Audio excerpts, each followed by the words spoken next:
ओम नमः सिद्धेभ्यः जय श्री ओम नमः सिद्धेभ्यः जय श्री ओम नमः सिद्धेभ्यः। मंगलम भगवान वीरो मंगलम गौतमो गणी मंगलम कुंद कुंदाद्यो जैन धर्मोस्तु मंगलम सर्वमंगल मांगल्यम सर्व कल्याण कारकम प्रधानम सर्वधर्माणां जैनम जयतु शासनम जैनम जयतु शासनम जैनम जयतु शासनम। देखो आज हम पढ़ने वाले हैं थोड़ा सा जो मैथमेटिक्स के बारे में, जैन मैथमेटिक्स के बारे में थोड़ा परिचय प्राप्त करेंगे। Page number 406। काल व लंबाई संबंधी माप। इन्होंने विचारों ने जिन्होंने ये शेखर चंद जी ने जो कंपाइलेशन किया है, बहुत मेहनत की है उन्होंने, कहाँ कहाँ से ये सब दिया है। तो मैंने और जगह भी चेक किया और ग्रंथों में, तो बिल्कुल सही उन्होंने जानकारी जुटाई है। तो पहला है काल संबंधी माप। व्यवहार में काल की सबसे छोटी इकाई सेकंड है, किंतु आधुनिक विज्ञान के अनुसार एक सेकंड में 1 अरब नैनो सेकंड होते हैं और 1 नैनो सेकंड में 1000 पीको सेकंड होते हैं।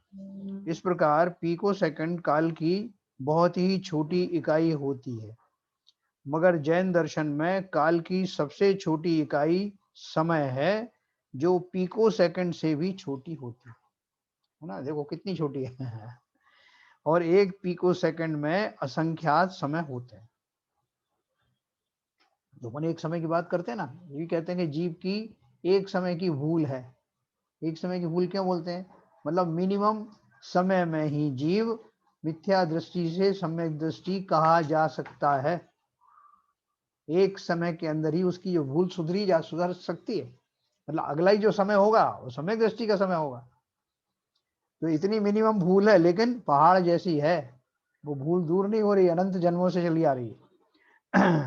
तो ये समय की डेफिनेशन है। तो समय हमारा बहुत छोटा है, मतलब नैनो सेकंड से भी छोटा पीको सेकंड और पीको सेकंड से भी छोटा ये हमारा समय है। जैन दर्शन में जिस प्रकार काल की सबसे छोटी इकाई समय है, उसी प्रकार समय की सबसे बड़ी इकाई कल्प काल है। समय को जो मेजर करने की जो इकाई है सबसे बड़ी, वो कल्प काल है, जो 20 कोड़ा कोड़ी सागर की होती है।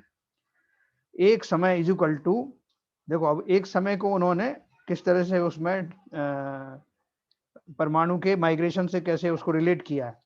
एक समय इज इक्वल टू जघन्य गति से एक परमाणु आकाश के एक प्रदेश से सटे हुए दूसरे प्रदेश तक जितने काल में जाता है उसे समय कहते हैं। समय की यूनिट को उन्होंने कैसे डिफाइन किया है कि जैसे स्पेस है ना, पूरा आकाश का मतलब नीले आकाश से मतलब नहीं, पूरा स्पेस, 3 लोग का जो स्पेस है, उस स्पेस में जहां भी हम यार एक पॉइंट हम ले लें, एक पॉइंट, उस पॉइंट से नेक्स्ट पॉइंट, उसको एक प्रदेश बोलते हैं, एक पॉइंट को, उससे नेक्स्ट वाला जो है वो दूसरा प्रदेश हो गया।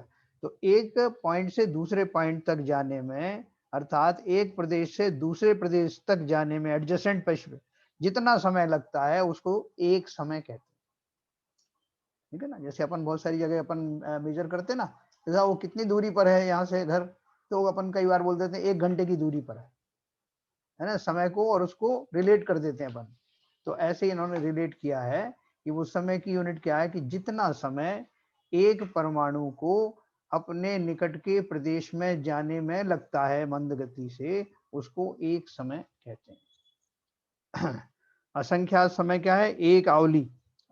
एक आवली जो बताते हैं, जैसे कि एक उंगली के चारों तरफ अपन एक लपेटा दें ना, तो उसमें जितना समय लगता है वो असंख्यात समय हो जाते हैं।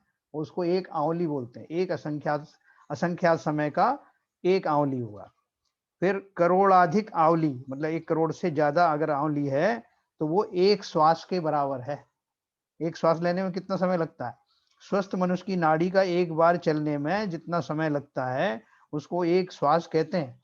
और एक श्वास लेने में करोड़ से अधिक आवली का समय उसके अंदर जाता है। मतलब एक श्वास तो काफी बड़ी चीज है, स्केल। और हम बोलते हैं कि एक श्वास में 8-10 बार, बोलते हैं नारकी जीव का, निगोदिया जीव का, एक सांस में 18 बार जीवन मरण हो जाता है। तो अपन श्वास से ही इतना घबरा जाते हैं कि वो इतना जल्दी जल्दी। ये तो बोलते हैं कि सांस का भी 1 करोड़ आवली के बराबर एक श्वास होता है, और एक आवली में असंख्यात समय होता है। तो समय की सूक्ष्मता का थोड़ा सा अनुभव करें। तो करोड़ाधिक आवली का मतलब एक श्वास, और 78.6 श्वास का 1 मिनट। श्वास चलते हैं स्वस्थ मनुष्य का जो है, जो अपन नाड़ी देखते हैं कितनी बार चली पल्स, तो 78.6 श्वास का 1 मिनट होता। फिर 24 मिनट में एक घड़ी, 24 मिनट का एक घड़ी, 2 घड़ी यानी 48 मिनट का एक मुहूर्त होता है। मुहूर्त मतलब अगर श्वास से रिलेट करें 3773 श्वास। एक अंतर मुहूर्त का मतलब है एक आवली से अधिक और 48 मिनट से कम अवधि। एक अंतर मुहूर्त कितना हो गया? एक आवली से तो अधिक हो गया, और 48 मिनट से कम, मतलब विद इन 48 मिनट का एक अंतर मुहूर्त होता है। अंतर है ना, मतलब मुहूर्त के अंदर अंदर। 60 मिनट का एक घंटा, 3 घंटे का एक प्रहर, 8 प्रहर का एक दिन यानी एक दिन रात, और 30 मुहूर्त का एक दिन यानी 24 घंटे। 8 प्रहर और 30 मुहूर्त एक ही बात है, ठीक है। अपन 2 प्रहर कहते हैं, 2 प्रहर का मतलब हो गया 6 घंटे। दोपहर हो गई साहब, अपन दोपहर कहते हैं ना, दोपहर का मतलब 2 प्रहर। 2 प्रहर मतलब 3 × 2 6 आवर्स। 15 दिन का एक पक्ष होता है, 2 पक्ष का एक माह होता है, पखवाड़ा जैसे कहते हैं। 2 माह की एक ऋतु, 6 ऋतु का एक वर्ष। वो ऋतुएं होती है ना 6, वसंत, शिशिर, हेमंत आदि, ऐसे 6 ऋतु टोटल होती है। ग्रीष्म, शरद आदि, इस तरह से 6 ऋतु होती है। तो 6 ऋतुओं का एक वर्ष, 84 लाख वर्ष का एक पूर्वांग, 84 लाख वर्ष का एक पूर्वांग, और 84 लाख पूर्वांग का एक पूर्व। फिर 1 करोड़ पूर्व का 1 कोटि पूर्व। 1 कोटि पूर्व मतलब 1 करोड़ पूर्व इंटू 1 करोड़। 1 करोड़ पूर्व का 1 कोटि पूर्व। जो मनुष्यों की जो आयु मैक्सिमम बताई है, 1 करोड़ पूर्व की बताई है मैक्सिमम आयु। आदिनाथ भगवान की 84 लाख पूर्व ही थी। असंख्यात कोटि पूर्व का इज इक्वल टू एक पल्ली या पल्लियोपम। अब मैं आपको अनम्यूट करूंगा और पल्ली के बारे में अपन जानेंगे।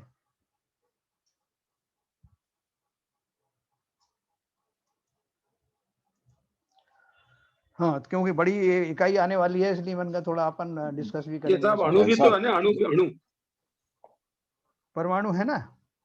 नहीं, परमाणु नहीं, अणु बिल्कुल। हाँ। उससे परमाणु का भी छोटा अंश। नहीं, देखो अपने जो जैन दर्शन में अणु और परमाणु जो है पर्यायवाची माने गए हैं। अणु और परमाणु को एक ही माना गया है, ठीक है ना? हाँ, साइंस। हाँ जी। ये 30 मुहूर्त का एक दिन, इसको जरा रिपीट करेंगे। 30 मुहूर्त का एक दिन। हाँ, देखो एक मुहूर्त ऊपर दिया ना, एक मुहूर्त बराबर ये दिया है 48 मिनट, ऊपर दिया ना। 2 घड़ी यानी 48 मिनट इज इक्वल टू 1 मुहूर्त।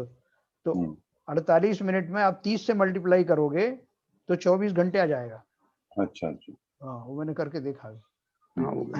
और ये 1 करोड़ पूर्व का मतलब तो 1 कोटि पूर्व हुआ ना? 1 कोटि। 1 करोड़ इंटू 1 करोड़ नहीं होगा? 1 करोड़ पूर्व का मतलब 1 करोड़ इंटू पूर्व। देखो पूर्व में क्या दिया, 1 पूर्व इक्वल टू 84 लाख पूर्वांग। ये ऊपर से निकाल के चलेंगे ना अपन। तो कोटि का मतलब करोड़, बस इतना ही फर्क है। 1 करोड़ लिखा है तो उसको 1 कोटि समझना, जहाँ कोटि लिखा है वहां करोड़ समझना। हाँ, वो समझ, बस उतना ही है। 1 करोड़ पूर्व का मतलब 1 कोटि पूर्व। हाँ, आदिनाथ भगवान की आयु कितनी थी? 84 लाख थी। 84 लाख पूर्व।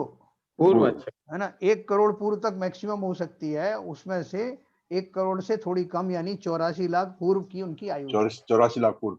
हाँ, ठीक है। लेकिन वो भी कितने साल हुआ, असंख्यात वर्ष, अपन काउंट कैसे करें उनको?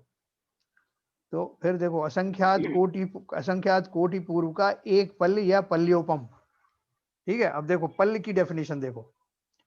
एक प्रमाण योजन लंबे, चौड़े और गहरे गोल गड्ढे को 7 दिन के अंदर उत्पन्न हुए उत्तम भोग भूमि वाले मेंढे के बालों के अग्रभाग यानी सूक्ष्मतम टुकड़ों से ठोक ठोक कर भरने के उपरांत 100 वर्षों के बाद एक एक रोमखंड निकालते हुए गड्ढे को खाली करने में जितना समय लगे वह व्यवहार पल्य है।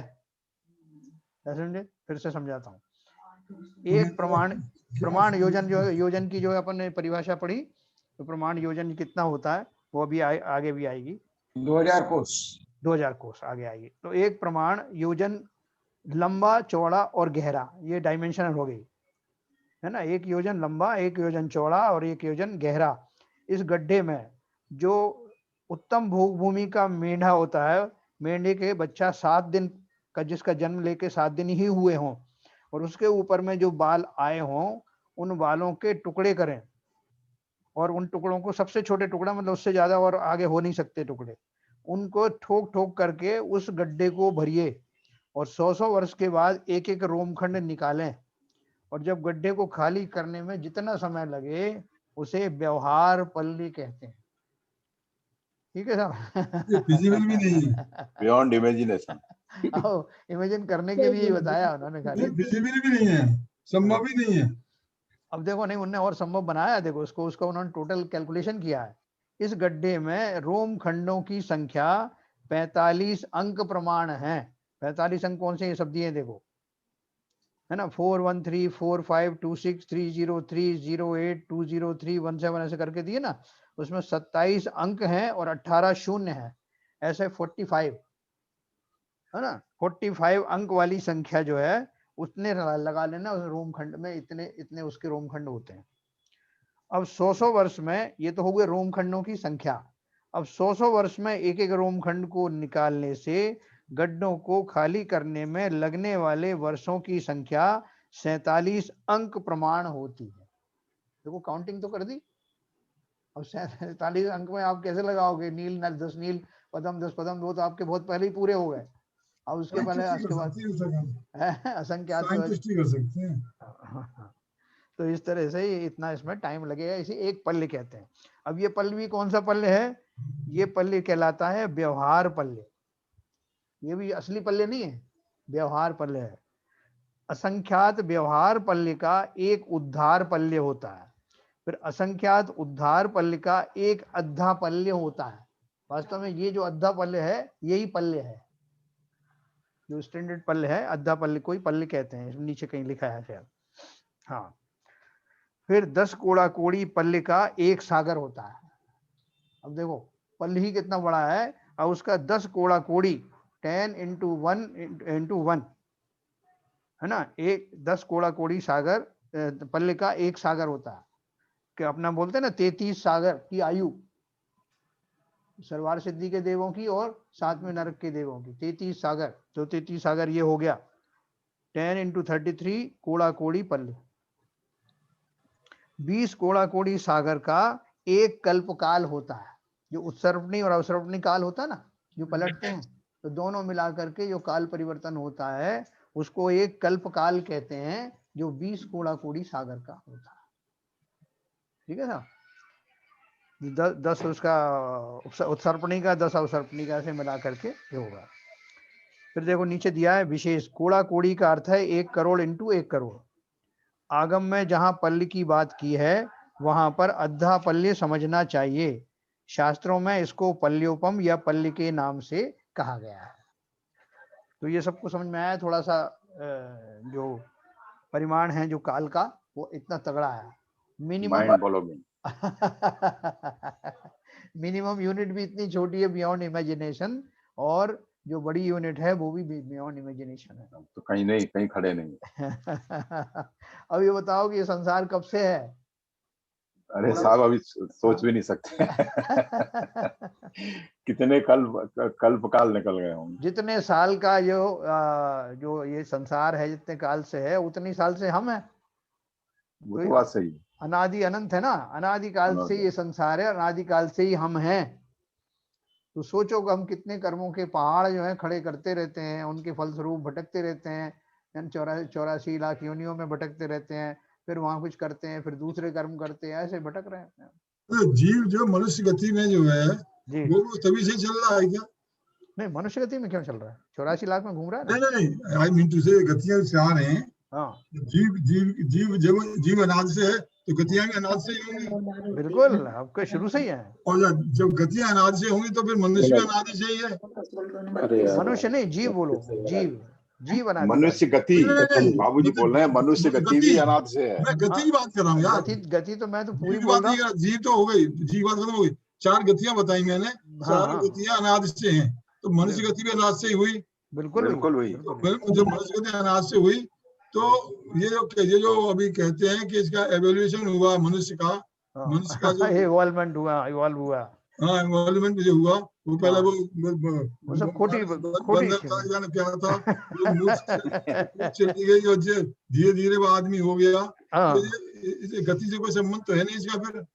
हाँ, ये तो सब जो है ना, ये कल्पनाएं कर करके थ्योरी बनाई है। पहले बोलते हैं ना, हाँ साइंटिस्ट क्या बोलते हैं कि ये पृथ्वी कैसे बनी, तो हाँ बोले पहले एक बहुत बड़ा सूरज का गोला था और हाँ उसका एक टुकड़ा जो है जमीन पे गिरा और धीरे धीरे वो ठंडा हुआ तो फिर जो उसमें फिर वनस्पति वगैरह पैदा होने लगी, यही धरती है, यही हाँ पृथ्वी, ऐसा बोलते हैं साइंस में। हाँ लेकिन अपन बाबूजी जानते हैं कि पृथ्वी तो इसका एक छोटा सा पोर्शन है, एक छोटा सा गैलेक्सी का, हाँ है ना। मध्य लोक कितना बड़ा है पूरा, जो इनका इमेजिनेशन में है उससे कई गुना मध्य लोक है, पूरी धरती मध्य लोक की, ठीक है नहीं, ना। देखिए जैन साहब, हाँ बाबूजी, हाँ जी। जो मनुष्य का जो स्वरूप है हम्म, वो काल के हिसाब से चेंज होता रहा है।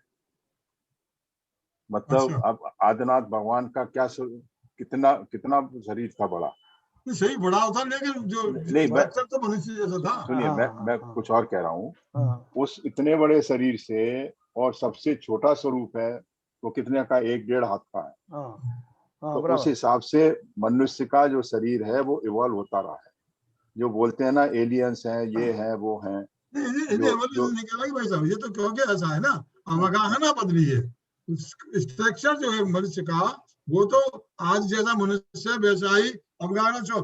500 धनुष का जो मनुष्य था हाँ, उसकी अवगाहना बड़ी है, लेकिन हाँ, स्ट्रक्चर तो वही है। नाक कान वो हाथ है, वो तो सब वैसे ही है हाँ ना। वो तो देखिए, वही है, वो 5 इंद्रियां जो औदारिक शरीर है वो तो वैसा ही रहेगा। वैसा हाँ ही है, वैसा ही है, वैसा हाँ, ही है। वैसा ही रहेगा, मगर उनका स्वरूप बदलता रहा है साइज के हिसाब से। हाँ, वो तो काल के और हिसाब कुछ से लिखा ही है अपना, कितने हाथ का कौन से काल में होता है वो सब लिखा है। यस यस, लेकिन नाक कान आँख तो सब वैसे ही होते हैं। नहीं, वो कम होता रहा फिर बढ़ता रहा, हाँ, कालों के हिसाब से वो चेंज होता रहता बाकी ये सब जो है फालतू थ्योरी है कि वो बंदर था पहले, उसके पूर्वज बंदर थे और फिर उसके बाद ये हो गया और चेंज हो गया। हाँ वो तो चिंपांजी था। वानर वंश है, वंश है। वो बोल रहे हैं, क्लास में किसी बच्चे से पूछा कि भैया बच्चे बताओ मनुष्य कैसे है, मनुष्य कहाँ से आया, कैसे आया। तो उसने कहा कि साहब हमारे पूर्वज तो जो है बंदर थे। तो उसने बोला कि हम तुम्हारे खानदान की बात नहीं कर रहे हैं।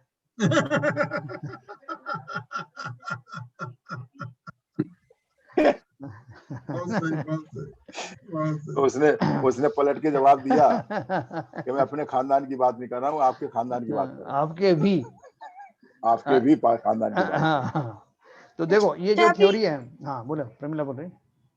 हाँ, ये भी सुनने में आया जैसे अभी जैसे जैसे काल परिवर्तन हो रहा तो मनुष्य की जो लंबाई है वो घटती जाए, तो वो ये सुना है ना कि छठे काल में तो मनुष्य की जो लंबाई है 1-1.5 फीट की ही रह जाएगी।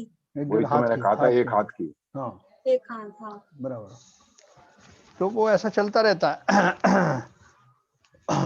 अभी देखो कि जो इसकी जो अवगाहना है, अवगाहना का भी उल्टा है हाथ, कि जैसे जो सबसे बड़ी अवगाहना वाला जो शरीर होता है नारकियों में, 7वीं पृथ्वी का 7वें नरक का जो जीव नारकी होता है उसकी सबसे ज्यादा अवगाहना उसकी होती है, सबसे बड़ा शरीर उसका होता है।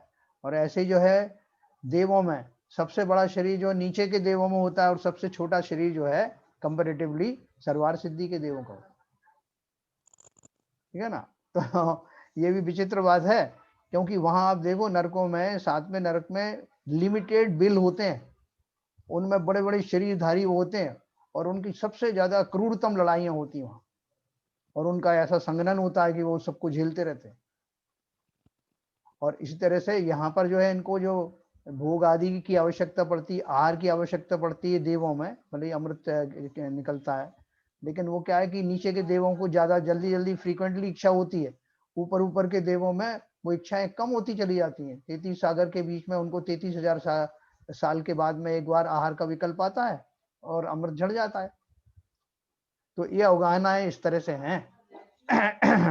अभी मैं आपको दूसरा पेज पे 408 पे ले जा रहा हूँ। लंबाई संबंधी माप।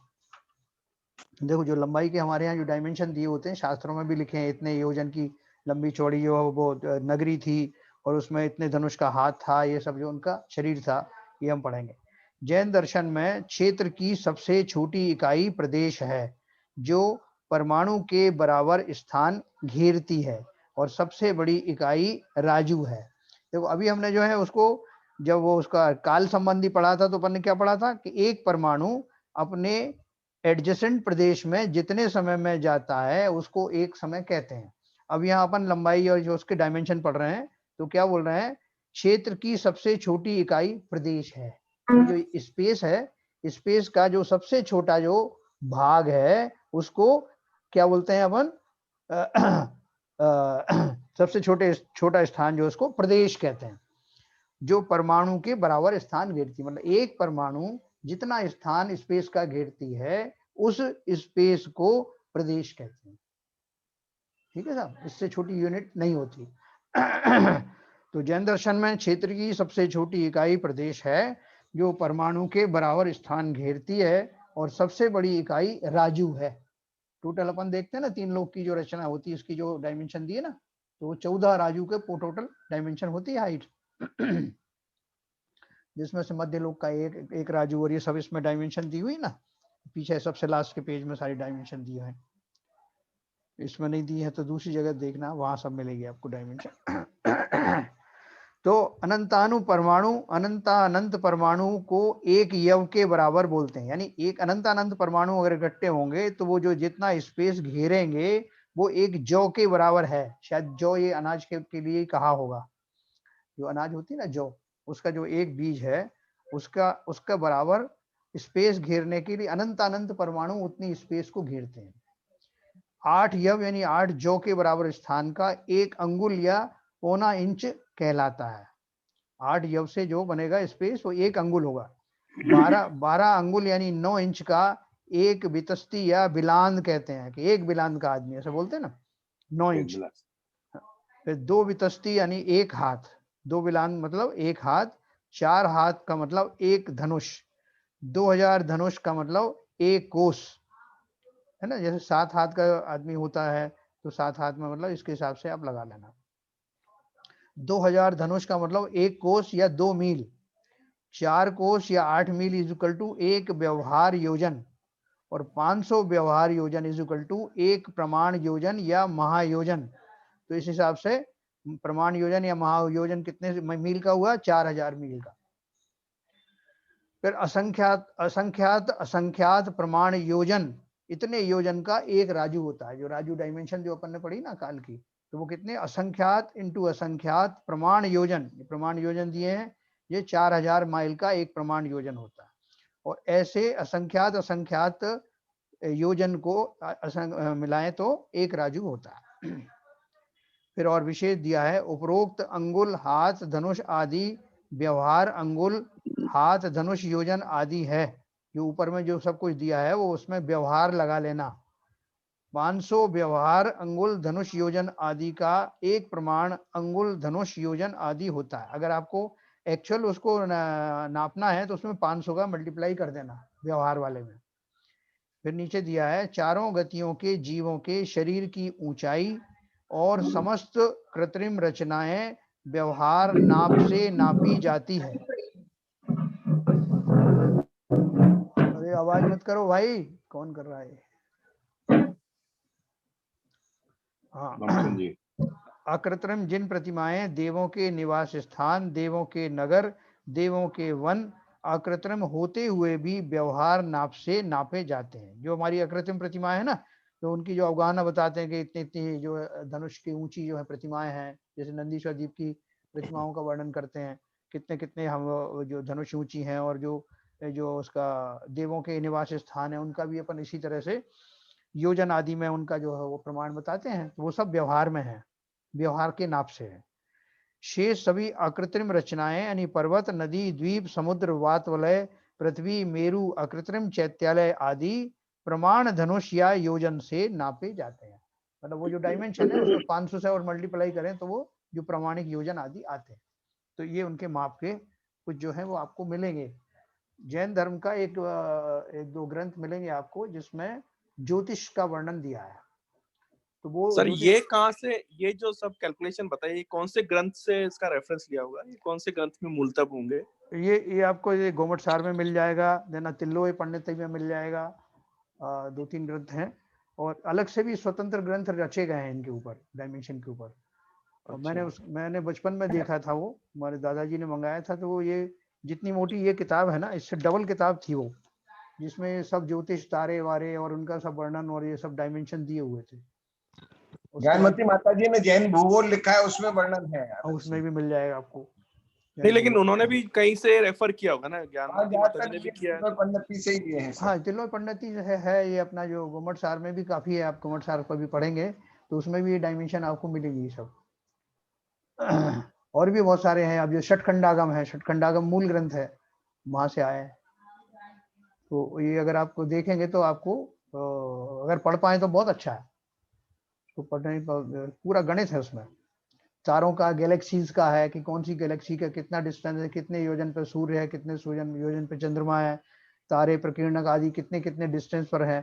जब आप पढ़ोगे तो आपको पता लग जाएगा कि जो वर्तमान में जो चंद्रमा सूर्य पर जाने की बात करते हैं वो माइल्स के हिसाब से आप कंपेयर करेंगे तो आप वो कहीं बैठेगा ही नहीं, कि वो तो बिल्कुल पास का एरिया लगेगा जो जहाँ पे लोग जा रहे हैं। जबकि वो जो उसका योजन से माइल निकालेंगे तो वो उससे कई गुना ऊपर है, चंद्रलोक और सूर्यलोक आदि। ठीक है संजय जी। तो इसका जैन साहब, हाँ, इसका व्यवहार आपके जो प्रमाण, एक प्रमाण आ गया, एक व्यवहार, हाँ, तो इन दोनों का औचित्य क्या हुआ है, मतलब अस्तित्व क्या हुआ? मतलब लोग मोस्टली तो इसमें कह रहे हैं कि ये व्यवहार नाप से नापी जाती हैं। हाँ, देखो जैसे ये है अपना 8 माइल है, जैसे 8 माइल है, वो 8 माइल का एक व्यवहार योजन उन्होंने बना दिया। जी हाँ जी, ना 4 कोश है, अभी एक व्यवहार योजन है। जैसे अपन बोलेंगे साहब वो 1 योजन जो है लंबा है, तो जब वो 1 योजन बोले वर्तमान में कोई चीज डायमेंशन इस तरह नापने के लिए, तो आप समझ जाना कि वो 4 कोश के बराबर है। हाँ, मतलब व्यवहार वो व्यवहार मतलब जैसे घंटे हैं। तो ये प्रमाण योजन का कहाँ उपयोग होता है? लिखा है ना नीचे, देखो, शेष सभी रचनाएं, 4 नंबर पॉइंट पे लिखा है। अच्छा, शेष सभी अकृत्रिम रचनाएं यानी पर्वत, नदी, द्वीप, समुद्र, वातवलय, पृथ्वी, मेरु, अकृत्रिम चैत्यालय आदि प्रमाण धनुष या योजन से नापे जाते हैं। मतलब वो क्या है कि 500 टाइम जो है वो बड़ी यूनिट हो गई, 500 टाइम्स। तो जैसे अपन जो है सुनार के जाते हैं तो उसका वो जो तोलने का जो यंत्र होता है ना, वो छोटी लीस्ट काउंट वाला होता है, बिल्कुल छोटा, जिसमें बारीक से बारीक चीज जो है उसमें तुल जाए। और अगर आप जो किसी बड़े उसके पास जाओगे, उद्योगपति जो लोहा तोलने वाला है, तो उसका कांटे का प्रकार इतना बड़ा होगा। तो ऐसे यूनिट जो है किस चीज को नापा जा रहा है उसके हिसाब से बड़ी यूनिट का उपयोग किया जाता है। ठीक है सर, आगे चले। तो संजय जी को कम से कम ये तो आया, विकल्प आया कि ये कहाँ मूल में कहाँ मिलेगा। बहुत बढ़िया विकल्प है। तब इसमें जो प्रश्न है, हाँ बोलिए। इसमें जैसे असंख्यात संख्यात प्रमाण योजन, अब जब हम असंख्यात बोलते हैं, हाँ, तो नंबर तो कोई डिफाइंड नहीं हुआ एक्चुअली। हाँ, बहुत बढ़िया बात। तो वो एक राजू ऐसा एक तरह से अनडिफाइंड टाइप हो गया। देखो मैं आपको एक बात और बताऊं, जैसे असंख्यात शब्द कहते हैं ना, असंख्यात, तो असंख्यात भी कई तरह के असंख्यात हो सकते हैं, क्योंकि संख्यात से डिफाइंड नहीं हुआ ना। हाँ, मैं एक मिनट बताता हूँ। जैसे संख्यात से एक ज्यादा हो गया, एक मिनट सुनो, संख्यात से एक ज्यादा हो गया तो असंख्यात हो गया, ठीक है। 2 ज्यादा हो गए तब भी असंख्यात हुआ, 1000 ज्यादा हुआ तब भी असंख्यात हुआ।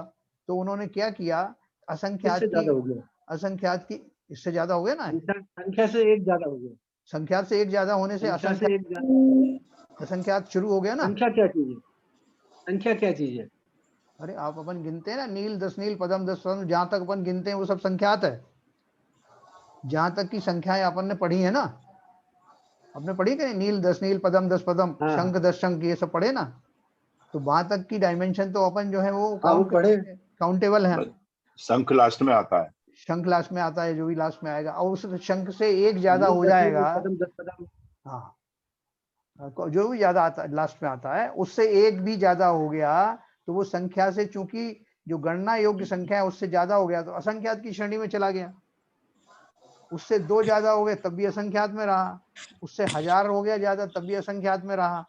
तो फिर उसको कैसे प्रमाण करें? तो उन्होंने क्या किया, लोक प्रमाण एक शब्द दिया, लोक प्रमाण, कि लोक जितना, जो लोक जितना बना है वो असंख्यात पर असंख्यात जो है उसमें परमाणुओं से बना हुआ है। असंख्यात परमाणु हैं तो प्रदेश, सॉरी, असंख्यात प्रदेशों से एक लोक बनता है, तो वो बोलते हैं असंख्यात लोक प्रमाण। मतलब कौन सा वाला असंख्यात? असंख्यात बड़ा या अनंत बड़ा है?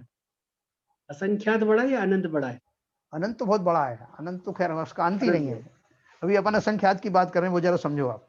मैं क्या कह रहा हूँ कि असंख्यात की कई कैटेगरी हो गई। कि मैं बोलूं कि जैसे पहले के समय में वो बहुत सारी चीजों को गिनने की बजाय उसको बर्तन से नापते थे, कि 1 भगोनी भर के दाल, 2 भगोनी भर के दाल, ये बड़े वाले भगोने भर के दाल, है सब असंख्यात। लेकिन फिर उसका अपन प्रमाण कैसे करते थे कि साहब ये बड़ा हमारा भगोना है ना, इतना इतना प्रमाण। किसी का और बड़ा हो तो साहब नहीं, वो जो लंगर में यूज होता भगोना उसके प्रमाण, वो सब असंख्यात है। ऐसे ही शास्त्रों में एक प्रचलन है असंख्यात लोक प्रमाण। असंख्यात लोक प्रमाण का क्या हुआ? लोक प्रमाण जो हुआ एक भगोना हुआ, और असंख्यात वैसे भगोने, समझे? तो अब लोक प्रमाण क्या है?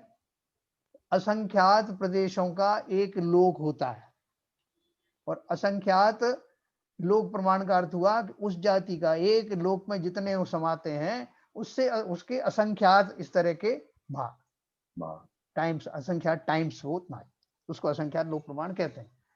अब आप बोलोगे कि अनंत किसे कहते हैं? अनंत की परिभाषा अपन ने पढ़ी थी ना, मैं पहले ही पढ़ी है, कि जिसमें जो कभी घटे नहीं, जो कभी समाप्त ना हो, ऐसा अनंत। फिर उसमें भी और आगे वर्ड माप बना दिया अनंता अनंत, ये समझाने के लिए है कि कितनी यूनिट है। जीव कितने हैं? अनंत है। पुद्गल कितने हैं? अनंत अनंत है। तो ये क्या कि बियॉन्ड इमेजिनेशन है। जैसे अपन अभी कह रहे थे कि हम तो इसको अनंत मतलब वो है कि काउंटेबल नहीं है एक्चुअली, बस वही है, असंख्यात से काउंटेबल शुरू हो अगर आप जाता है जैसे अनकाउंटेबल। बोलेंगे एक जो अनंत अनंत परमाणु, तो काउंटेबल तो होना ही चाहिए, अदरवाइज जो कैसे आप डिफाइन करोगे? हाँ, जो अगर आप परमाणु को काउंट नहीं कर पाएंगे, एक कोड़ा कोड़ी है या 10 कोड़ा कोड़ी है, तो वो तो अनडिफाइंड हो गया ना सर। जब तक उस नंबर को, जैसे हम 1 सेंटीमीटर में इतने मिलीमीटर है तो डिफाइंड है। अब ये तो अनडिफाइंड है नंबर एक्चुअली। अनंत अनंत बोले हैं, असंख्यात बोले हैं।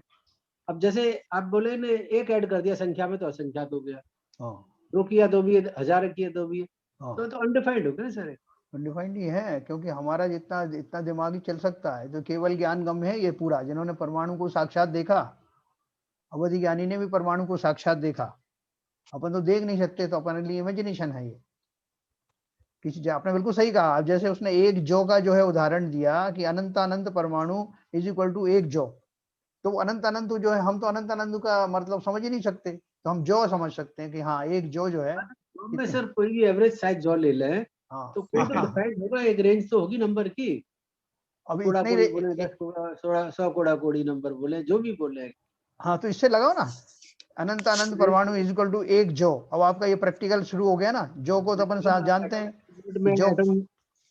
जो कितना स्पेस लेती है, अब ये तो अपन समझ गया ना। एटॉमिक यूनिट में हम लोग एटॉमिक मास यूनिट ले लेते हैं, एंगस्ट्रॉम ले लेते हैं। तो सर ऐसा है, आप ये देखिएगा, इससे पहले ही पढ़ा था हमने, एक कल्पकाल जो है करीब 10 to the power 61 ईयर्स का होता है। 10 to वो असंख्यात कहा गया है। आप ये देखिए, कल्पकाल जो है मेजरेबल क्वांटिटी बताइए, असंख्यात बताइए, लेकिन कल्पकाल 10 to the power 61 ईयर्स का करीब होता है। 84 लाख इंटू 84 लाख वर्ष का एक पूर्व होता है। नहीं, कल्पकाल की बात कर रहा हूँ। 10 to the power 6, 10 to the power 6, 45 जो बताया है इन्होंने।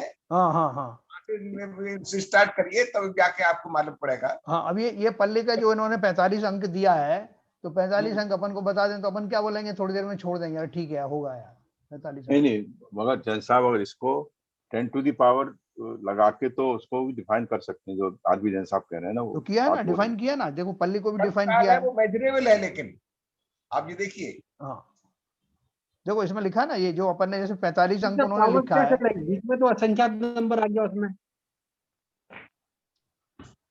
जैसे ये 45 अंक का प्रमाण दिया है, 45 अंक भी बराबर लिखे हुए हैं, तो आप कहोगे ये तो मेजरेबल है, तो मेजर करो ना इसको। ये तो कितना है, आपको एकदम पूरा के पूरा दिया है, 45 अंक में कितनी जीरो है और कितने अंक हैं, वो अंक भी दिए हुए हैं, ठीक है। और वो अंक निकाल करके आप उसको देखो कि कितना समय लगेगा। अब उसमें 100 से गुणा करो, 100 वर्ष के बाद में एक एक रोमखंड को निकालो, तो उसको खाली करने में जो आएगा, तो वर्षों की संख्या दी है उन्होंने, 47 अंक प्रमाण होती है।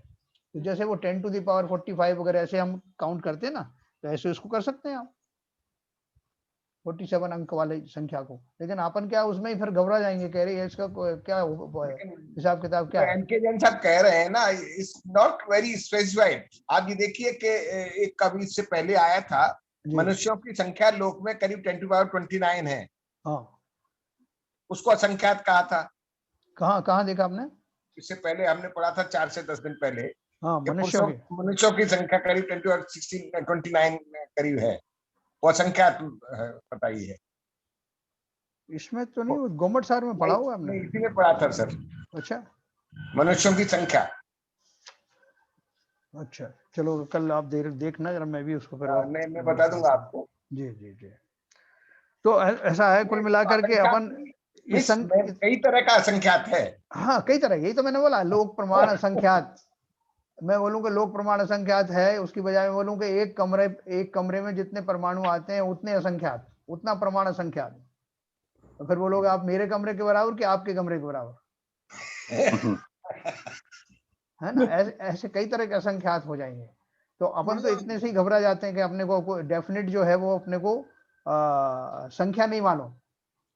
तो इसलिए उन्होंने हमको समझाने के लिए अनंत बोल दिया, असंख्य बोल दिया। लेकिन केवल ज्ञानी उनको पूरी अच्छी तरह से जानते हैं, अवधि ज्ञानी भी उनको प्रत्यक्ष देखते हैं। लेकिन अपने को समझाने के लिए ऐसे बोल दिया जाता है कि भाई अनंत असंख्या आते हैं, आप क्या समझोगे उसको, बहुत सारी हैं। और छोटे बच्चे को बोले तुम्हें चॉकलेट चाहिए, और हाँ तो कितनी चाहिए, वो इतनी सारी, वो हाथ के प्रमाण में बताएगा, गिनती थोड़ी बताएगा। तो ऐसे ही जो उन्होंने हमको समझाने के लिए असंख्य और अनंत बता दिए, उसके प्रमाण बता दिए। बाकी जब अपन जो केवल ज्ञानी बनेंगे, क्योंकि शीघ्र ही बनने वाले हैं, तो ये सब जान लेंगे अपन सब, है ना, स्वयं ही देख लेंगे। एक यूनिट जो है लाइट ईयर की होती है, लाइट ईयर। हाँ, लाइट ईयर होती है, बिल्कुल हाँ, तो लाइट ईयर की यूनिट होती है। तो ये तो अभी या इसमें कहीं हमारे इसमें आध्यात्मिक में कोई है इसका लाइट ईयर कोई जिक्र नहीं? देखो वो ऐसे है कि इस साइंटिस्ट ने क्या पता लगाया कि जो लाइट है उसकी जो स्पीड है वो कितनी होती है, 1 सेकंड में 1,86,000 माइल, है ना। तो वो उन्होंने उसके हिसाब से निकाला कितनी तेज वो लाइट जाती है। अब वो लाइट हाउस जो बनाए जाते हैं, वो उसी के आधार पर कैलकुलेट करके बनाए जाते हैं कि इतनी जो है इतनी दूर तक वो लाइट जाएगी, तो कितना समय उसका मेजरमेंट हो जाएगा, कि मतलब इतने लाइट हाउस हैं, इसका मतलब दूर से देख करके उस डायमेंशन को वो मेजर कर लेते हैं कि रोड पे तो जो है वो माइल्स में होता है, वहां वो लाइट के हिसाब से मेजर करते हैं कि लाइट की स्पीड इतनी है। अपने अभी साउंड और लाइट का चलता ना, सुपरसोनिक विमान है, तो हवा की जो साउंड की जो स्पीड है उससे ज्यादा निकल गया तो सुपरसोनिक हो गया, है ना। और लाइट की स्पीड जो है साउंड की स्पीड से कई गुना ज्यादा होती है। इसलिए जब बिजली चमकती है और वो जो थंडर सुनाई देता है, दोनों में डिफरेंस होता है ना, बिजली पहले चमकती है और थंडर बाद में सुनाई देता है स्पीड की वजह से। तो ये सब चीज वहां भी लगता है। हाँ, तो ये सारी चीजें जो है, जो कुछ भी है जो साइंस में है, उससे कई गुना जो है विस्तृत जो है ये साइंस है जो जैन दर्शन में दिए। अगर आपको और डिटेल चाहिए तो इसके ग्रंथ अवेलेबल हैं आज भी, ठीक है ना। जैसे मैंने आपको बताया ज्योतिष संबंधी है, पालीताना में आप जाएं तो वहां उन्होंने एक जो है वो संग्रहालय बना रखा है, जिसमें आपको चंद्रमा सूरज जो है उनकी सारे डिस्टेंसेस, और ये अमेरिका वाले जो जैसे सूरज कहते हैं चंद्रमा कहते हैं, वास्तव में वो क्या था, वो कहाँ गए थे, उसके प्रमाण सहित उन्होंने बनाया है वहां पे। श्वेतांबर समाज ने वो वहां पे पालीताना में एक म्यूजियम बनाया हुआ, वो देखना आप कभी जाए तो ये चलिए अभी हम पढ़ेंगे संक्षिप्त सूतक विधि, पेज नंबर 409। जो सूतक जो पातक लगती रहती है, तो वो अलग अलग ग्रंथों में मैंने रेफर किया था, तो मोर और लेस इतना ही है यहाँ पर जो दिया है, थोड़ा बहुत आगे पीछे हो सकता है।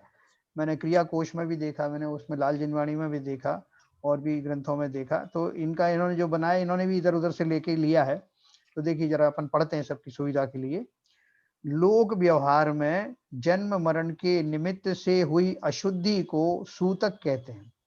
सूतक पातक की अवधि में देव शास्त्र गुरु का पूजन, प्रक्षाल, आहार दान आदि धार्मिक क्रियाएं वर्जित हैं। सूतक की अवधि में यद्यपि मंदिर जी की किसी वस्तु यानी पुस्तक, जाजम, वस्त्र, गंधोदक, पात्र आदि को छूने तथा द्रव्य आदि चढ़ाने का निषेध है, किंतु दर्शनार्थ मंदिर जाने, हाथ से जाप करने, भाव पूजा करने आदि कार्यों का नहीं है। अतः सूतक की अवधि में भी हमें प्रतिदिन देव दर्शन हेतु तो जाना ही चाहिए, है ना। अब देखो सूतक पातक की शुद्धि का काल प्रमाण। जन्म मरण होने पर पीढ़ियों में सूतक की अवधि निम्नानुसार है। इसमें मैं एक चीज आप सबसे पूछता हूं, जिन्होंने दिया है कि सूतक की अवधि में मंदिर की किसी भी वस्तु को, पुस्तक, जाजम, वस्त्र, गंधोदक, पात्र आदि को छूना, द्रव्य चढ़ाने का निषेध है। तो वहां जितने लोग दर्शन करने जाते हैं, क्या हम उन्हें छू सकते हैं? सब लोग बताएं। जो लोग उनको छू रहे हैं, गंधोदक पात्र वगैरह को, क्या हम छूना तो नहीं चाहिए, छूना तो नहीं चाहिए। बोलो बाबू जी। पहले वो अपने आप को वो स्वयं शुद्ध है कि नहीं, वो अगर वो सोले के कपड़े पहन करके हैं और किसी को छुआ नहीं है उन्होंने, वो सीधे आते हैं मंदिर में, तो छूने में कोई बुराई नहीं है। और अगर वो सबसे मिल करके आ रहे हैं, सबको छू के आ रहे हैं, उनमें कौन सा सूतक वाला, कौन सा कैसा आदमी है, जब सब छुड़ गए तो फिर वहां छूने क्या तो आवश्यकता नहीं मंदिर में आने की भी। सर लेकिन जिनके सूतक हो रहा है, सूतक हो रहा है, वो क्या वो गंधोदक को छू सकते हैं क्या? नहीं, वो तो नहीं छू सकते। नहीं छू सकते। नहीं, जैसे किसी के सूतक है, वो मंदिर के बाहर आते हैं और हमें कहते हैं कि आप हमें गंधोदक दे दो, तो क्या वो भी सही चीज है? वो गंधो ले सकते हैं, वो उसको छुएंगे नहीं ना, उसको ना गंधोदक को टच करेंगे जो कायदे से, तो ना उन्हें गंधोदक को टच करना है, ना उस मनुष्य को जो गंधोदक दे रहा है उसको टच करना है। अगर आपने उनको छू लिया और वही सब जो मिल रहे हैं, आप जुड़ रहे हैं, तो फिर आपका वो रिस्ट्रिक्शन कहाँ गया? नहीं, वो छू तो नहीं सकते उनको। वही मैं वही कह रहा हूँ कि जब आप पात्र नहीं छू रहे हो, जाजम नहीं छू रहे हो, दरी नहीं छू रहे हो, तो वो जो मनुष्य और दर्शन करने आए हुए हैं, उनको आपने छू के उनके कंधे पे हाथ रख के बोला, भैया जरा मुझे गंधोदक दे देना, तो फिर वो कैसे? गलत है, वो तो गलत है। नहीं, मगर संजय जी का तो प्रश्न ये है, वो गंधोदक तो लगा सकती हैं दूसरे से, दूर से लेकर। हाँ, वो तो उसमें तो कोई दो राय है ही नहीं। मैं पूछा था भाई साहब से, और भी गंधोदक लगाया, उन्होंने गंधोदक अगर लगा लिया तो गंधोदक का पवित्रता ही खत्म हो जाएगी, क्योंकि वो तो उनके शरीर में ही है ना, वो जीवाणु। तो अगर उन्होंने गंधोदक को उन्होंने छू के लगा लिया अपने शरीर पे, तो गंधोदक भी इम्प्योर हो जाएगा। नहीं, इम्प्योर किसके लिए हो गया? वो तो दूसरे को नहीं दे सकते, खुद के लिए तो वो मतलब अपनी नेगेटिविटी तो कम होगी ना। अपने अंदर जो नेगेटिविटी है, उस गंधोदक का सानिध्य पा करके वो नेगेटिविटी कम होगी ना। गंधोदक तो ज्यादा पॉजिटिव एनर्जी वाला है। हाँ, वो किसी दूसरे को थोड़ी दे रहे हैं। वो अशुद्ध हो गया तो अपने शरीर में ही तो गए ना। अपने शरीर की जो नेगेटिविटी कम करने के लिए हमने उसका सहारा लिया। लेकिन अगर सही शुद्ध किसका है? सही तो सदैव से अशुचि है। नहीं, अभी वो इतनी बड़ी बात मत करो, अभी तो खाली कंपैरिजन की बात कर रहे हैं अपन, ठीक है।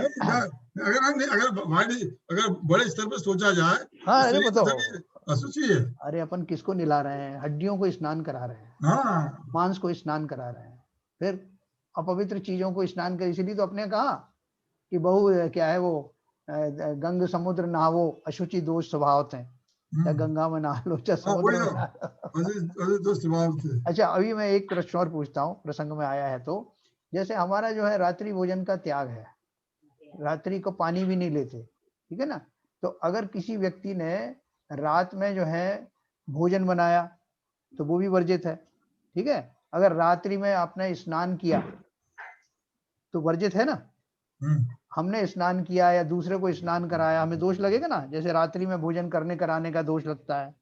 और अब मेरा एक प्रश्न है कि सवेरे 4 बजे 5 बजे मंदिर में अपन प्रक्षाल के लिए जल लाते हैं, कहीं कहीं लाते हैं ना बड़े बड़े मंदिरों में, वो जल लेके आए और अभिषेक किया प्रतिमा का, तो उस समय चूंकि त्रस्त जीवों का संचार इतना ज्यादा है जिसकी वजह से अपन रात्रि में भोजन नहीं करते, लेकिन वो भोजन करें या ना करें वो तो वहां अभिषेक स्थल पर भी मौजूद है इतने जीवों का। और वो जो पानी जो लाए हैं आप जो प्राशुक करके हैं उसमें भी जो त्रस्त जीव गिर रहे हैं बराबर, क्योंकि पूरे वायुमंडल में बहुत बहुतायत में है और मूर्ति के ऊपर भी है, हमारे हाथों में भी है। तो उस समय 4 बजे 5 बजे अगर हम अभिषेक करते हैं तो उसमें दोष है या नहीं? वर्जित है साहब, ये तो वर्जित है ना। सूर्य सूर्य सूर्य सूर्य के उदय होने के बाद अभिषेक नहीं होता, कहीं भी नहीं होता, कहीं नहीं होता। महावीर जी में होता है सर। 2-4 आचार्यों में 5-20 पे सूर्य तो कहीं उग जाता है ना, कहीं कहीं भी, मतलब यहाँ नहीं उगा तो कहीं तो उग जाता है। नहीं, इसका मतलब नहीं है, होता, ऐसा नहीं होता। कहीं आचार्यों ने, बड़े पूर्व आचार्यों ने। अरे अगर ऐसे होता है तो अपन भोजन करते ना रात में, कि कहीं अमेरिका में तो अमेरिका में दिन है, यहाँ पर रात में खाना खाओ। अमेरिका में सूर्य, पुराने जो आचार्य थे धर्मसागर जी, शिवसागर जी, उन्होंने बाकायदा कहा कि 5-20 पे आप कर सकते हो। हेलो पदमचंद जी, अमेरिका में उगा हुआ है, अभी खाना खा सकते हैं क्या? नहीं तो गरम कर लो, आप बहन जी बता रही है ना, गरम कर लो, ठीक है। अरे वो तो किसी और को कह रही हैं शायद। नहीं, गरम कर सकते हैं, पर गरम से ही करना चाहिए अभिषेक। नहीं, मैं आपके लिए नहीं कह रही हूँ, नहीं कह रही हूँ, गरम करने अभिषेक गरम से ही करना चाहिए। वो अपने पोते को कुछ कह रही है, गरम पानी कर लो। सॉरी, मुझे ध्यान नहीं रहा, मैं अनम्यूट। नहीं, लेकिन ये बात बिल्कुल फिट बैठ गई आपकी। नहीं, फिट नहीं है ये, मैंने पहले बता दिया आपको। ये गरम पानी से पहले आप पानी गरम करते हैं, वो भी दोष है। नहीं होगा, सूर्य उदय के अंतर मुहूर्त बाद हो जाएगा ना गरम पानी। सुनो सूर्य उदय के अंतर मुहूर्त बाद, सूर्य उदय के अंतर मुहूर्त के बाद ही कर सकते हैं, पहली बात। और दूसरा भाई साहब पदमचंद जी, एक बार बताऊं मैं आपको, जब आप रात्रि भोजन का त्याग करते हैं तो 2 घड़ी पहले और 2 घड़ी बाद, जो बड़े सूर्य के अस्त होने से 2 घड़ी पहले भोजन की समाप्ति हो जानी चाहिए, और भोजन सुबह जो है 2 घड़ी के बाद ही स्टार्ट करना चाहिए। तब ये रात्रि का नियम जो है वो लागू होता है। ऐसे ही भगवान के लिए जल का जो सिंचन है वो भी, उसमें भी वही नियम लागू रहने चाहिए। अब करते कौन क्या है, क्या ख्याल किया जाता है? खुद की बात हुई थी 2 आचार्यों से, धर्मसागर जी और शिवसागर जी, उन्होंने कहा 5-20 पे आप कर सकते हो। मैं तो नाम ले रहा हूँ ना, आचार्यों का नाम लेके बता रहा हूँ आपको, मेरी बात हुई है उनसे, इसलिए कह रहा हूँ। 5-20 पे? हाँ, 5-20 पे कर सकते हो। और इसी वजह से हमारे अजमेर में 5-20 पे होते हैं वहाँ अभिषेक। हाँ, तो हो सकता है किसी ज्ञान से अपने से कही हो, किसी और अपेक्षा कोई दूसरी अपेक्षा रखी हो, कह नहीं सकते। अलग-अलग शहरों से कहाँ सूर्योदय किस समय हुआ है, इस पे भी डिपेंड। अलग-अलग समय में अलग-अलग जगह पे एमपी वगैरह में गर्मियों में 5 बजे उजाला हो जाता है, 6:15 बजे करीब होता है, 6:15 साढ़े 6 के बीच में होता है सूर्योदय यहाँ, और धीरे धीरे वो घटता बढ़ता रहता है, वो तो ऋतु के हिसाब से। वैसे 5-20 गर्मियों में एमपी में जैसे 5 बजे पूरा ऐसा उजाला हो जाता, उस हिसाब से देखें तो 5-20 पे कर सकते, लेकिन जब अंधेरा है, सूर्योदय नहीं हुआ है, तब फिर पॉसिबल ही नहीं है। नहीं, आज भी देखो में जल्दी सूर्योदय हो जाता है। जी सुनिए, आज भी देखो तो नॉर्थ इंडिया में और बॉम्बे में रात्रि उदय का सूर्योदय का समय में करीब बहुत डिफरेंस आता था, आधा घंटे का डिफरेंस। हाँ, अब सूर्योदय और सूर्यास्त दोनों ही का रहता है। और ऐसे ही अगर अमेरिका में भी देखा जाए तो अमेरिका में तो 2-2-2-2-2.5 घंटे का 12 घंटे का फर्क है। 12 घंटे और आधे घंटे अलग, 12.5 घंटे का फर्क। अगर मान लीजिए न्यूयॉर्क में बैठे हुए महाराज जी और वो कलकत्ता में, नहीं, ये जो अभी दूसरे महीने में बताया वो बात सही हो सकती है। गर्मी में 5-20 में हो सकता है, गर्मी में। हाँ, बिल्कुल हो सकता है, कोई बात यार सिद्धांत की चल रही है। सिद्धांत की बात। 2 घड़ी पहले 2 घड़ी बाद, जैसे रात्रि भोजन के नियम है वही नियम अभिषेक में भी रखना चाहिए। सही बात है। अच्छा जैन साहब, हाँ, ये डाइवर्ट हो गया क्वेश्चन आपका। हाँ, अब मेरा एक प्रश्न है इसमें, आपने तो अभिषेक की बात की, हाँ, अभी जिसको रात्रि पानी का त्याग है और रात्रि खाने का त्याग है, हाँ, तो वो सूर्योदय से पहले वो नहा भी नहीं सकता है। कायदे से तो नहीं नहा सकता, बिल्कुल नहीं, सिद्धांत के हिसाब से तो नहीं नहा सकता। वो इसलिए अच्छा, अब ऐसा है कि वो घर से सूर्योदय के होते ही होने के बाद वहाँ अभिषेक करना है। घर से जब निकलेगा तो सूर्योदय से पहले ही वो नहा के जाता है। हाँ बराबर है। तो ये गलत हो गया ना। बस देखो ये प्रैक्टिकल डिफिकल्टीज हैं, वो मानता हूँ, वो बात सही है। हाँ, लेकिन सिद्धांत अपनी जगह पर है। सिद्धांत की बात हो रही है। अब ऐसे क्या जो प्रतिमाधारी है वो सुबह जो मंदिर में आके 5 बजे बैठ जाते हैं, वो नहाते क्या बजे होंगे? वही तो बात सामायिक करते होंगे, क्या बजे नहाते होंगे? दूध लेने जाते हैं सवेरे, दूध लेने जाते होंगे। ये सब काम प्रतिमाधारी कर रहे हैं, सब काम। तो ये वही बात कह रहा हूँ बाबूजी, मतलब मैंने एग्जांपल लिया। अभी ऐसे में क्या कहा, व्यवहार अलग चीज है। हाँ, सिद्धांत की बात, बस सिद्धांत की चले, वही मैं सिद्धांत मैंने ही बताया। हाँ। चलो, तो अभी देखो इसमें ये सूतक पातक का जो एक चार्ट दिया है, ये चार्ट सबके पास है, तो मैं इसको पढ़ने की मेरे ख्याल से जरूरत नहीं है, इसको सब देख लेना अपने हिसाब से। 3 पीढ़ी का, 4 पीढ़ी का ये सब दिया हुआ है इसमें, और बाकी भी इसमें सब दिया। देखो इसमें से खास चीज मैं आपको पढ़ के सुनाता हूँ। पेज नंबर 410 पे है। पीढ़ियों की गणना से अपन शुरू करते हैं। पीढ़ियों की गणना लिखिए। जन्म होने पर ऊपर से नीचे तक की पीढ़ियां गिनी जाती हैं, और मरण होने पर मृतक तक ही पीढ़ियां गिनी जाती हैं। जैसे अपने चचेरे भाई के पौत्र जन्म होने पर दादाजी, चाचाजी, चचेरे भाई का पुत्र और चचेरे भाई का पौत्र, कुल 5 पीढ़ियां हुई। इसी प्रकार चचेरे भाई की मृत्यु होने पर दादाजी, चाचाजी, चचेरे भाई, 3 पीढ़ियां हुई। ये उन्होंने उसका एक वो दिया है, आपको एग्जाम्पल दिया है। एक रसोई में भोजन करने वालों में पीढ़ी की गणना नहीं की जाती। सभी की रसोई में पहले ज्वाइंट परिवार होते थे ना, तो वहां पीढ़ियों का सवाल नहीं होता था। यदि 3 दिन के बालक का मरण हो तो 1 दिन का, और 8 वर्ष तक के बालक का मरण हो तो 3 दिन का सूतक रहता है। ये बाकी और सब दिया हुआ है इसमें। 5वें नंबर का पॉइंट पढ़ता हूँ। 4 नंबर पे, अपने कुल के किसी गृह त्यागी सन्यासी का मरण होने पर सूतक 1 दिन का रहता है। जिसने सन्यास ले लिया है उसका अगर मरण होता है तो 1 दिन का ही सूतक लगता है। यदि अपने कुल का कोई व्यक्ति परदेश में मरे तो मृत्यु के 12वें दिन तक, अर्थात खबर मिलने के पश्चात 12 दिनों में से शेष दिनों का ही सूतक रहता है। यदि 12 दिन पूर्ण हो गए हैं तो स्नान मात्र सूतक माना जाता है। 6वां है, आत्मघात से मृत्यु होने पर सूतक 6 माह का रहता है।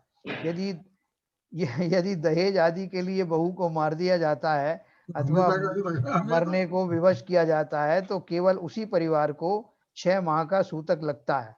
यदि कोई परीक्षा में फेल हो जाने या व्यापार में हानि हो जाने आदि के कारणवश स्वयं आत्महत्या कर लेता है तो उस परिवार को 12 दिन का सूतक लगता है। ऐसे इन्होंने बहुत सारी चीजें दी हैं। देखो इसमें एक इसमें एक क्वेश्चन है। आज तो चलो ठीक है, मोबाइल है तो इमीडिएटली मैसेज आया था कि भाई डेथ हो गई या बर्थ हो गया। बराबर। पुराने जमाने में तो ऐसा कोई साधन नहीं था। हाँ। तो उस केस में आपका रिलेटिव, अगर आपके चाचा है वो सपोज 100 किलोमीटर या 1000 किलोमीटर दूर रह रहे हैं, तो फिर उनके लिए कैसे ये सूतक वगैरह की कंसेप्ट एप्लीकेबल होगा? वही उन्होंने दिया है ना कि अगर आपका जो साधन ऐसा है कि आप तुरंत खबर तो तुरंत करना चाहिए। आज साधन है तो आज लोग कर भी देते हैं। नहीं, आज तो ठीक है अवेलेबल है, बट पुराने जमाने में तो साधन चिट्ठी बना के भेजेंगे, चिट्ठी पहुंचेगी। नहीं संजय जी देखिए, पहले जमाने में पोस्ट कार्ड जाता था और ये 5वें नंबर पे क्लियर किया हुआ है, जो अगर सूचना न मिले और लेट मिले तो उतने दिन कम करके उतने दिन का सूतक बना जाए।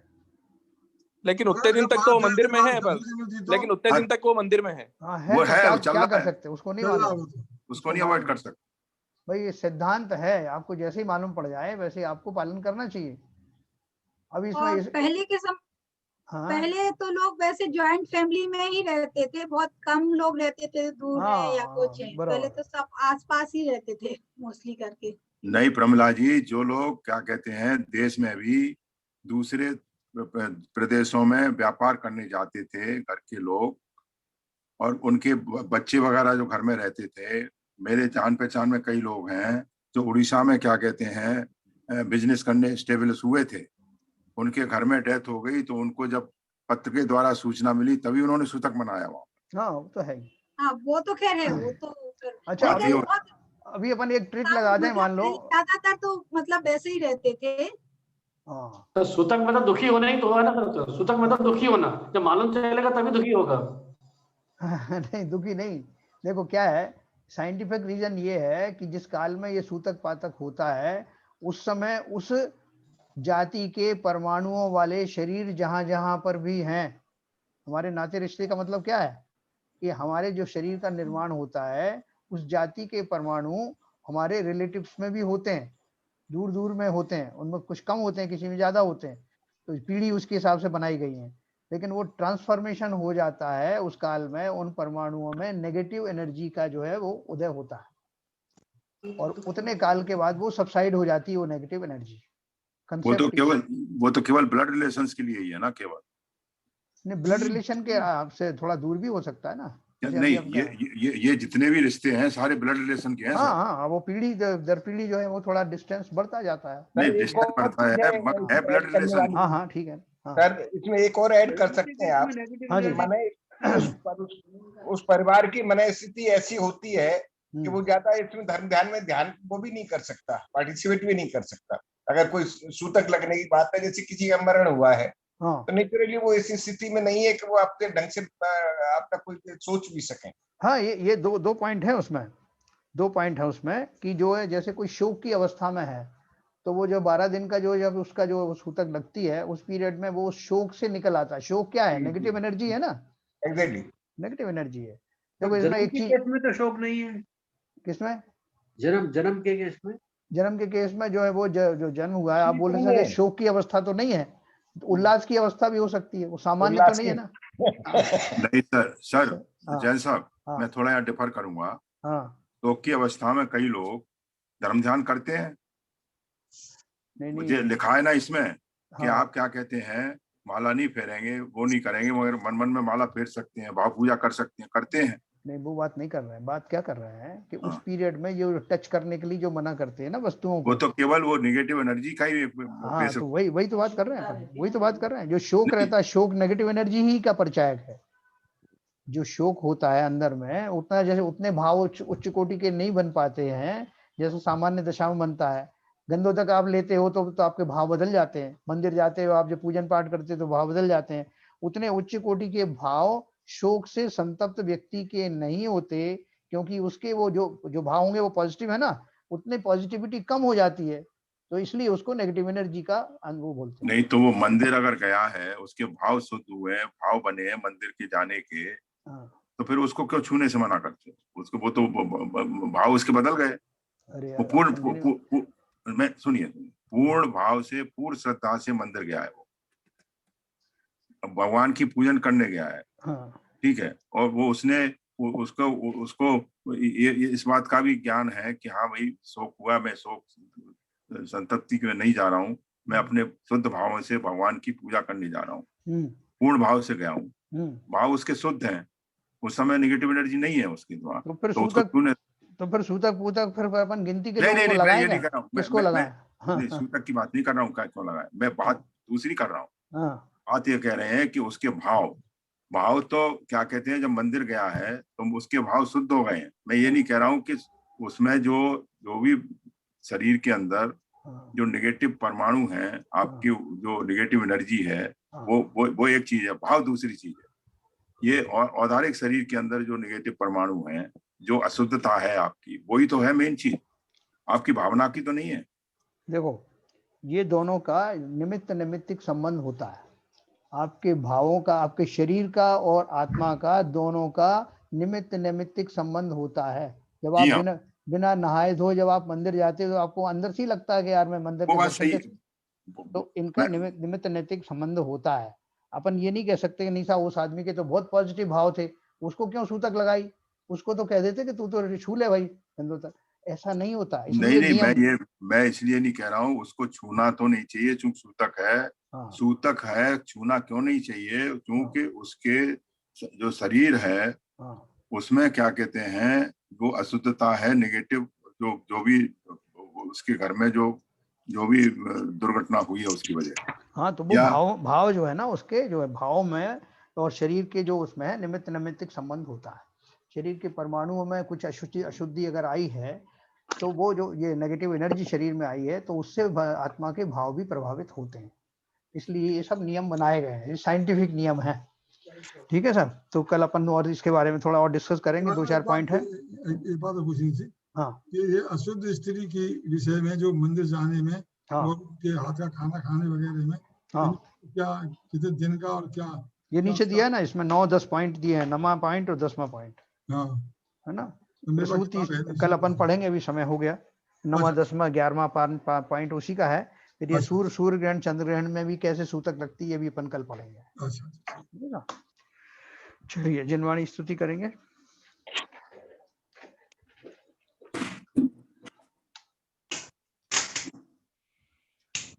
तमनाच में तो के प्रकाश में तो अपर भास में तो भानु सिपकाई जहाँ द्रव्य जान में तो बंध विधि भान में तो पर पिछान में तो परम प्रमाणी है। अनुभव बताए वे को जीव के जताए वे को कहु न सताए वे को भव्य गुण रानी है। जहाँ तहाँ तार वे को पार के उतार वे को तुक वे तार वे को यही जिनवाणी है। ये जिनवाणी भारती तो जब दिल है जो तेरी शरण गए सो पवित्र है। जिनवाणी के ज्ञान से सूझे लोकालो तो वाणी मस्तक नमो सदा देते दो, सदा देते दो। जिनवाणी माता की जय। जय जय जय।